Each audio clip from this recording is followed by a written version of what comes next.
All right, so the past three videos have been addressing the Copernican model, and they've been addressed to the 18% of people who don't believe the Copernican model, 18% of Americans, and maybe people in other countries. And I hope that I've addressed the central objections to the Copernican model and that you will now believe that the Earth goes around the sun. Those of you who already do believe it, great. Okay, moving on to evolution. Evolution as an idea predates Darwin. I mean, it appears that there were people even going back into ancient times who considered the idea of the evolution of life. Also, there's an interesting letter from Thomas Jefferson to John Adams, where Jefferson doubted the whole idea of extinction. He did not believe that creatures went extinct, and so a lot of people think, well, yeah, then he must have doubted Lamarck and some of the ideas of evolution that were pre-Darwinian prevalent during his time. But actually, this letter dated April 11th, 1823, from Jefferson to Adams is very interesting, and that is, quote, "The arguments upon which they rest on as triumphant and unanswerable is that in every hypothesis of cosmogony, which means the idea of the origin of the universe, you must admit an eternal pre-existence of something, and according to the rule of sound philosophy, you are never to employ two principles to solve a difficulty wherein one will suffice." Skipping down. "On the contrary, I hold, without appeal to revelation, that when we take a view of the universe in its parts general or particular, it is impossible for the human mind not to perceive and feel a conviction of design, consummate skill, and indefinite power in every atom of its composition." That's some kind of deism there. Skipping down. "It is impossible, I say, for the human mind not to believe that there is, in all of this, design, cause and effect, up to a particular cause, a fabricator of all things from matter to motion, their preserver and regulator while permitted to exist in their present forms, and their regeneration into new and other forms.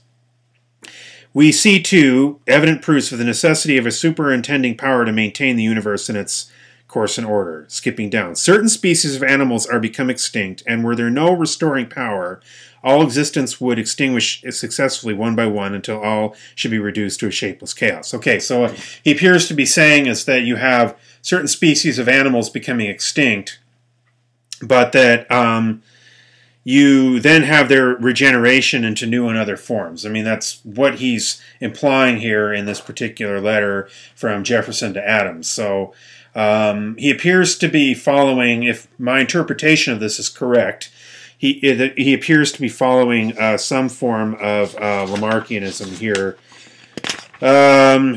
Interestingly enough, 1799, he also writes, Jefferson also writes, "In fine, the bones exist, therefore the animal has existed. The movements of nature are in a never-ending cycle. The animal species which has been put into a train of motion is still probably moving in that train. For if one link in animal's chain might be lost, another and another might be lost till this whole system of things should vanish by piecemeal. A conclusion not warranted by the local disappearance of one or two species of animals, as opposed to the thousands and thousands of instances of the renovated power constantly being exercised by nature for the reproduction of her subjects." So, again, it's very veiled language. You kind of had to be careful what you said in those days, but it appears from all the clues that Jefferson probably held to some kind of a belief that species never really went extinct. They evolved into newer forms. So, some say that the Meriwether-Lewis expedition out west was actually to find extinct creatures possibly having evolved into newer forms. But before Darwin, though, people could be skeptical of evolution, even though they knew that the Earth was very, very old. I mean, you had geological layers, you had the Cenozoic era, the era of mammals, you had the Mesozoic era, the era of reptiles, you had the Paleozoic era before that, and then you had the Precambrian era where life was very, very simple. And so you had these various eras and epochs that had these different creatures, and people knew that life was very neatly ordered and arranged, and people could discern that there would be a tree of life and then common ancestry to these various forms of life in these different geological eras.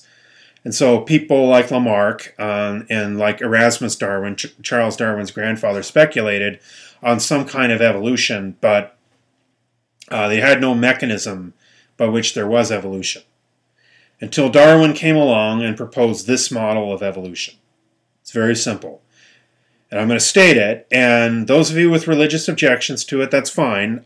You can argue it. You go to another website and argue it there. I'm laying down what it is scientists believe today as the general scientific consensus, simply for the sake of scientific literacy. That means knowing what they believe is good for you to be an educated person. Doesn't mean you have to believe it. All right, here goes. You have a population of birds on one island, Island A and Island B. On Island A, that population of birds needs to adapt to an environment with some kind of flower that requires a longer beak to get to the nectar. And so what happens is the parents, mama bird and papa bird, have baby birds. And those baby birds, some of them have slightly longer beaks, some of them have slightly shorter beaks, what have you, but those with longer beaks are going to be more adapted to get that flower, the nectar out of that flower. So again, you then have those with slightly longer beaks will pass on their genes more likely. They're not only more likely to survive and thrive, but they're more likely to attract mates, to have those longer beaks. Eventually, over time, that selective pressure is going to have a species. You're going to have a species with a longer and longer beak. So it's not monkeys changing into people. It's not dinosaurs changing into birds, like the popular stereotype. No, it's what it is the selecting of certain traits over time, to where eventually that bird has a longer and longer beak. Now, the other island has a different adaptation. Maybe it needs bigger feet, okay, to survive in a certain environment. That's going to have that bigger feet through that same mechanism. Eventually, you're going to have two different populations that look so different, they're not going to mate with one another. They're going to mate within the group, and then eventually they're going to be genetically so different that they won't be able to mate with one another at all. They will be, by definitions, different species. But you will be able to study them and study certain traits in common that you will tell that they had a common ancestor. So again, it isn't like there's some kind of magical transformation. That is a process, natural selection and sexual selection, by which there was speciation, or two different species diverged from one another. So monkeys don't change into people. What happened is there was a primate ancestor of monkeys and people long ago, where the monkeys followed one path of that evolution, and the great apes and then human beings also followed another path of that evolution over time. And there were different selective pressures. And that's how life went. And with an old enough Earth, you're going to have enough genetic drift that that's how it is.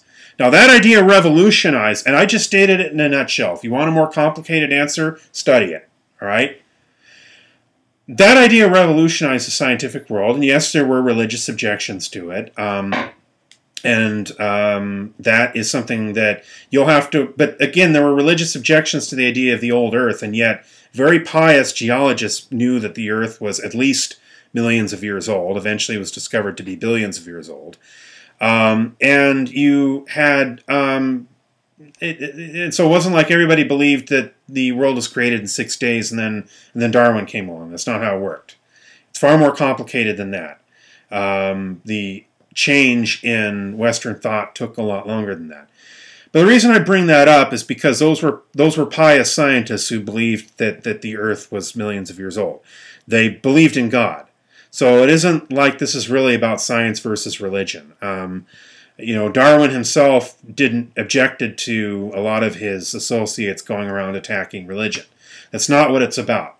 You can believe in the existence of a God guiding the whole universe and still believe in Darwinian evolution. What it is it's a simple mechanism by which genetic drift actually helps to fuel the adaptation of different species.